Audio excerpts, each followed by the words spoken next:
굿모닝 베들 가족 여러분, 10월의 둘째 주말입니다.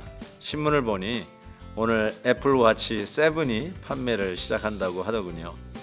사람들이 스마트워치에 열광한다 하여도 우리에게는 영혼을 스마트하게 하는 하나님의 말씀이 있습니다. 가장 스마트하게 성막을 디자인하신 하나님의 창조력에 다시 한번 거룩하게 구별되는 것을 사모하게 되었던 한 주간이었습니다. 오늘도 역시 기쁨으로, 복음으로, 말씀으로 리셋입니다. 저와 함께 외쳐보시죠. 리셋! 오늘 함께 부를 찬송은 217장 주님의 뜻을 이루소서입니다. 다 함께 1절을 찬송하겠습니다. 주님의 뜻을 이루소서. 고요한 중에 기다리니 지능과 같은 날 빚으소. 주님의 영성 만드소서. 아멘. 오늘 묵상할 말씀은 출애굽기 28장 15절에서 43절까지입니다. 제가 30절까지 봉독합니다. 너는 판결 흉패를 에봇 짜는 방법으로 금실과 청색, 자색, 홍색 실과 가늘게 꼰 배실로 정교하게 짜서 만들되 길이와 너비가 한 뼘씩 두 겹으로 네모 반듯하게 하고 그것에 네 줄로 보석을 물리되 첫 줄은 홍보석, 황옥, 녹주옥이요 둘째 줄은 석류석, 남보석, 홍만호요 셋째 줄은 호박, 백만호, 자수정이요 넷째 줄은 녹보석, 홍만호, 벽옥으로 다 금태에 물릴지니 이 보석들은 이스라엘 아들들의 이름대로 12이라 보석마다 12지파에 한 이름씩 도장을 새기는 법으로 새기고 순금으로 노끈처럼 따은 사슬을 흉패 위에 붙이고 또 금고리 둘을 만들어 흉패 위 곧 흉패 두 끝에 그 두 고리를 달고 따은 두 금 사슬로 흉패 두 끝 두 고리에 꿰어 매고 두 따은 사슬에 다른 두 끝을 에봇 앞 두 어깨 바지 금태에 매고 또 금고리 둘을 만들어 흉패 아래 양쪽과 안쪽 곧 에봇에 닿은 곳에 달고 또 금고리 둘을 만들어 에봇 앞 두 어깨 바지 아래 매는 자리 가까운 곳 정교하게 짠 띠 위쪽에 달고 청색끈으로 흉패 고리와 에봇 고리에 꿰어 흉패로 정교하게 짠 에봇 띠 위에 붙여 떨어지지 않게 하라. 아론이 성소에 들어갈 때는 이스라엘 아들들의 이름을 기록한 그 판결 흉패를 가슴에 붙여 여호와 앞에 영원한 기념을 삼을 것이니라. 너는 우림과 둠빔을 판결 흉패 안에 넣어 아론이 여호와 앞에 들어갈 때에 그의 가슴에 붙이게 하라. 아론은 여호와 앞에서 이스라엘 자손의 흉패를 항상 그의 가슴에 붙일지니라. 아멘. 어제 말씀에 제사장의 옷, 에봇, 양쪽 어깨에는 호마노라고 하는 보석에 6지파씩 이름을 새겨서 양쪽 어깨에 메고 들어간다고 했습니다. 그래서 정말 보석과 같은 존재로 우리 하나님 앞에 12지파, 온 이스라엘 백성을 상징하는 그 이름들이 하나님 앞에 나아가는데 오늘 말씀에는 그 제사장의 옷 중에 에봇이라고 하는 그 옷 앞에 흉패를 이렇게 붙이게 되어 있습니다. 아주 자세하게 어떻게 그것을 만들며 특별히 그 흉패에 각 지파대로 보석 12개를 4열, 3열로 해서 4, 3, 12 12지파의 보석을 정교하게 아주 질서정연하게 붙이게 하나하나씩 지금 교훈을 하고 있습니다. 우리가 이름을 불러가면서 듣도 보도 보지 못한 보석들의 이름들이 쭉 열거되고 있는데요. 그만큼 하나님께서 당신의 백성들을 보석에 비유하고 그 제사장이 자기가 입고 있는 옷 앞에 흉패를 차고 12보석을 안고 하나님 앞에 들어가는데, 우리가 히브리서 강해를 통해서 깨닫듯이 우리 주 예수 그리스도가 우리의 대제사장이십니다.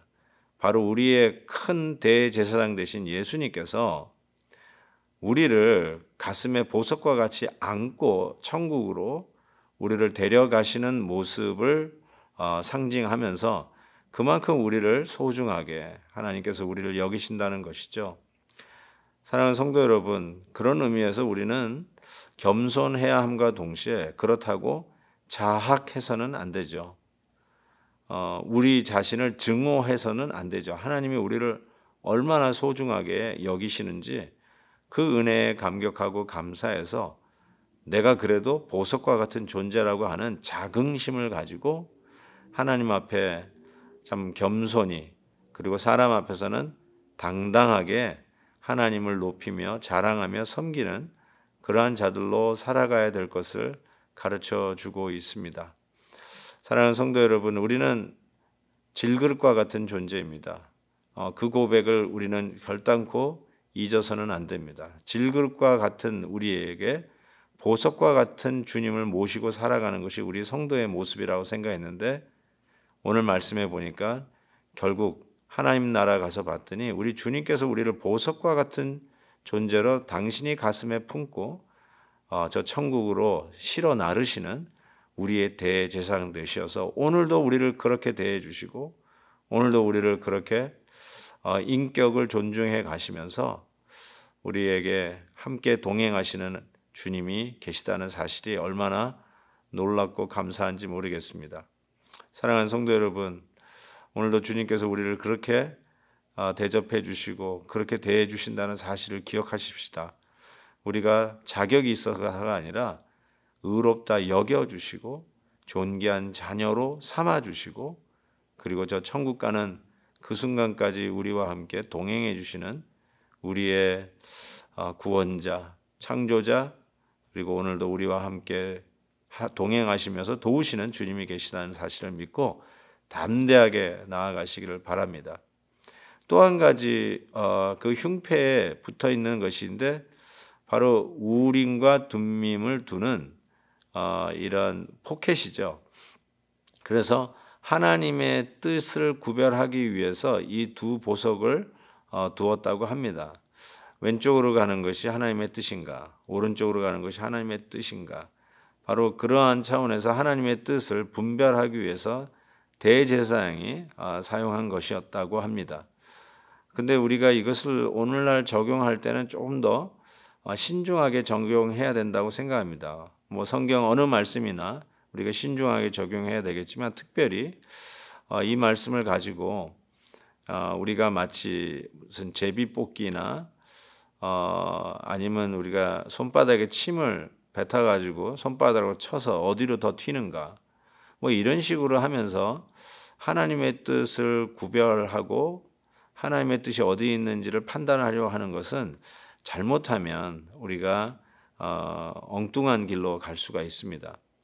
하나님의 계시, the revelation of God, 하나님의 계시가 우리 성경에 온전히 나타내질 때까지는 우리가 때로는 하나님의 직접적인 간섭, 그리고 이와 같이 대제사장을 통해서 우림과 둠밈이라고 하는 이런 방법을 통해서 하나님의 뜻을 가릴 때가 있었습니다.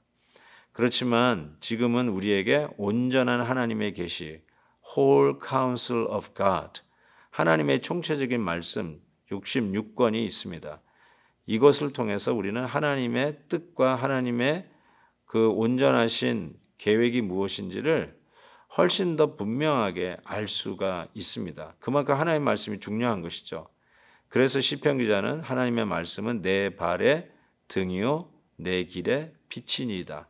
확실하게 우리의 한 걸음 한 걸음을 인도해 주시는 그 좌표를 하나님의 말씀을 통해서 우리는 그 지혜를 얻을 수 있습니다.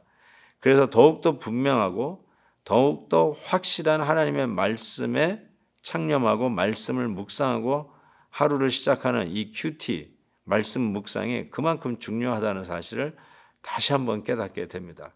사랑하는 성도 여러분, 우리의 걸음을 인도하는 것은 하나님의 말씀입니다. 교회 가는 길에 신호등이 탁탁 터졌다고 예스라고 생각하시면 곤란합니다. 출장 가는데 비행기가 연착되었다고 내가 계획하던 일이 하나님 뜻이 아닌가 보다 이렇게 생각하시는 것도 곤란합니다. 오히려 하나님의 말씀 속에서 교훈을 얻고 그 말씀 속에서 확신을 얻고 말씀의 분별력으로 하나님의 뜻을 확신하고 붙잡고 가는 것이 훨씬 더 지혜롭고 현명하다고 믿습니다. 오늘도 말씀에 인도함을 받는 저와 여러분 되시기를 주의 이름으로 축복합니다. 사랑의 하나님 아버지, 감사와 찬양과 영광 올려드립니다. 우리 하나님 눈에 보이지 않지만 분명한 하나님의 말씀으로 오늘도 우리를 옆에서 손잡고 인도하시시 구체적으로 한 걸음 한 걸음 인도해 주시니 감사합니다. 오늘도 말씀의 교훈을 받고 하나님의 뜻을 행하는 저희들 되게 하여 주시옵소서. 예수 그리스도의 이름으로 기도하옵나이다.